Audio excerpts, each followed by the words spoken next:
Good morning विद्यार्थी मित्रों। कक्षा 12 विषय भूगोल पाठ 7 व्यापार। पिछले वीडियो में हम लोगों ने बंदरगाहों के विकास के बारे में थोड़ी बहुत जानकारी प्राप्त की थी। विविधता के कारण बंदरगाहों के विभिन्न प्रकार तय किए गए हैं। बंदरगाह एक ऐसा स्थल है जहां समुद्री व्यवहार और स्थलीय व्यवहार के बीच के संबंधों को जहाज या स्टीम या जमीनी परिवहन के साधनों द्वारा बनाए रखा जाता है। यानी जो समुद्र है और स्थल मार्ग है उसके बीच में जो व्यापार हो रहा है उसके लिए जहाज या स्टीम या जमीनी परिवहन का उपयोग होता है। बंदरगाह पर दूसरे देशों की चीज वस्तुओं का आयात किया जाता है तथा देश की उत्पादित वस्तुओं का निर्यात किया जाता है। मैंने आपको बताया था कि जहाजों के जरिए लाखों टन सामान की हेराफेरी की जाती है। इस तरह बंदरगाह अंतर्राष्ट्रीय व्यापार के लिए महत्वपूर्ण भूमिका निभाते हैं, अतः उसे अंतर्राष्ट्रीय व्यापार का प्रवेश द्वार कहा गया है। बंदरगाहों के प्रकार निम्नलिखित है, जिसमें पहला है समुद्री बंदरगाह। दुनिया के अधिकांश बंदरगाह समुद्री तट पर हैं। खुले समुद्र पर विकसित बंदरगाह जल मार्ग पर होने से स्टीमरों द्वारा शीघ्रता से माल सामान का लेन देन हो सकता है। New York, Mumbai, Shanghai, Hong Kong, Colombia, Durban आदि बंदरगाह खुले समुद्री तट पर स्थिर होने से अधिक विकसित हुए हैं, जबकि खुले समुद्र से दूर भीतरी क्षेत्रों के किनारे स्थित बंदरगाह मुख्य जलमार्ग से दूर होने के कारण कम विकसित हुए हैं। ऐसे बंदरगाहों तक पहुंचने के लिए समुद्री तल की जानकारी और मार्गदर्शन की जरूरत पड़ती है।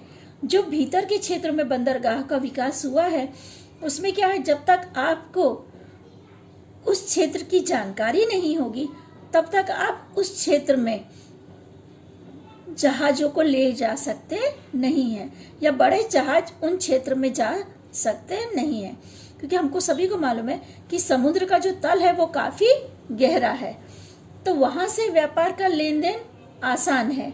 पर जहाँ के बारे में आपको जानकारी नहीं है, जो भीतरी क्षेत्र है, ऐसे क्षेत्र में जो बंदरगाह है उनके मुख्य जल मार्गों से दूर होने के कारण कम विकसित हुए हैं, क्योंकि वहां के तल की जानकारी नहीं होगी तो वहां पे आप बड़े स्टीम नहीं ले जा सकते या बड़े जहाज वहां तक नहीं ले जा सकते, तो ऐसे क्षेत्रों का विकास कम होता है। दूसरा है नदी बंदरगाह।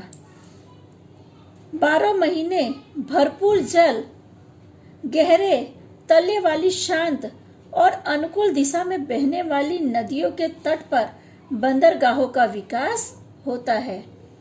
पृष्ठीय क्षेत्रों की जरूरत के आयात तथा उत्पादनों को निर्यात के लिए ऐसी नदी बंदरगाहों का महत्वपूर्ण योगदान होता है। लंदन बंदरगाह टेम्स नदी पर और हैम्बर्ग वेसर नदी पर स्थित नदी बंदरगाह है।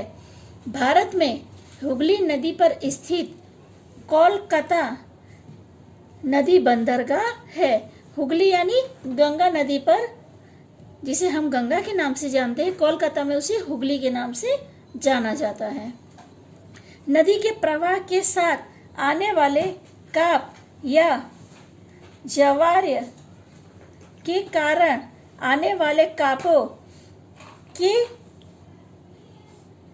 स्थिर होने पर नदी का तल छिछला बन जाता है, क्योंकि पता है आपको जितनी बड़ी नदियां हैं वो सभी के सभी काप युक्त मैदान का निर्माण करती हैं।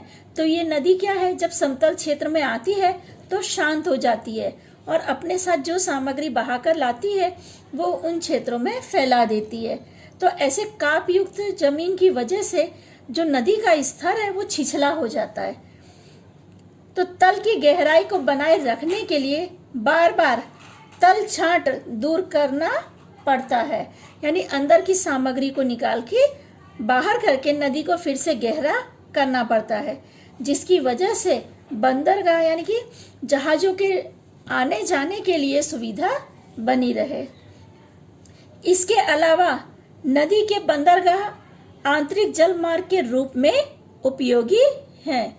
यूरोप के कई नदी बंदरगाह आंतरिक जल मार्ग के रूप में चीज वस्तु तथा यात्रियों के लाने ले जाने के लिए उपयोगी है। जो आंतरिक जल मार्ग है वो सामान के साथ साथ व्यापारी के यानी व्यापार के लिए तो उपयोगी है ही है, साथ में लोगों को एक जगह से दूसरी जगह लाने ले जाने में भी उपयोग में आते हैं। कई लोग स्टीम के जरिए या नौका के जरिए एक जगह से दूसरी जगह पर आते जाते हैं, तो इसमें भी इन बंदरगाहों का उपयोग होता है। अगला टॉपिक है झील बंदरगाह। दुनिया में बड़े झीलों पर बंदरगाहों के विकास के लिए भौगोलिक अनुकूलताएं जैसे कि पानी की गहराई, बर्फ मुक्त पानी की सतह, समृद्धि क्षेत्र वगैरह हो तो उन झीलों के किनारे बंदरगाहों का विकास होता है। जैसा मैंने आपको पहले ही बताया कि जहाँ पे गहरा भाग होता है तो वहाँ पे जहाज के आने जाने की सुविधा अधिक होती है, या फिर ऐसा क्षेत्र जो अंदर की तरफ है तो वहाँ की जानकारी आपको होनी चाहिए अगर आपको जहाज को लाना ले जाना है। समुद्र में किसी भी जात की रोक टोक नहीं होती क्योंकि समुद्र की क्या गहराई काफ़ी है, तो वहाँ पे क्या है किसी तरह की जानकारी की आवश्यकता नहीं पड़ती। पर जो आंतरिक मार्गों में यानी अंदरों के जो देशों के अंदर अंदर व्यापार हो रहा है, जो जल मार्ग का विकास हुआ है, उसमें गहराई को ध्यान में रखकर जहाज को लाने ले जाने की क्रिया करनी पड़ती है। अगर गहराई कम है और बड़े जहाज उस पे से लाए ले जाएं तो कई बार फंसने पे या गहराई कम होने पे वहीं पे फंस जाते हैं, तो ये जानकारी होना आवश्यक है। ये बंदरगाह आंतरिक व्यापार या माल सामान के स्थानांतरण के लिए उपयोगी होते हैं।